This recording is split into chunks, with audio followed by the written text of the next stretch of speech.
ka don ka jingya kendo jongi ha ka kamra jongi deputy chief minister iba Preston Tensong ha ka jingwan jong ki nongelam shnong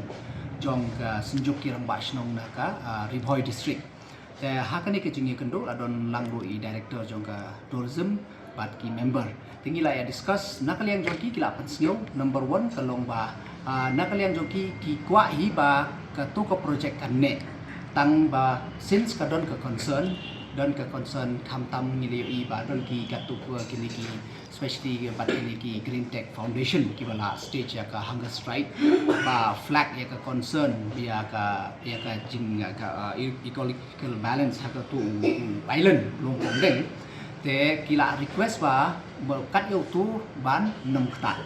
te hoy mar borok kata ngiru nagaliang jong ka sorkar ngila pan skill ya kata ngila pan shine ka por ba nagaliang jong ka government but haka tu ka original kani ka agreement ro ngila ekran shai ba kanam don ka any kind of construction ha utu island but purely kandai ka kani ka experiential tourism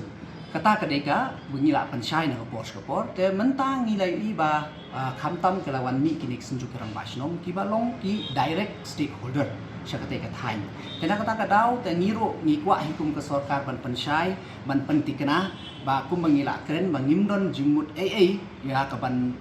bantei bandon kata ka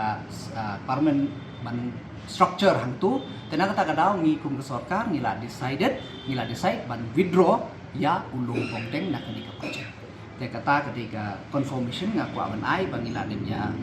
penbek ngila dem rai nak liang jong sarkar tangba ketu ke project jong ka taj hapo ka existing structure hapo umyang ketu dan orchid ketu kan yaine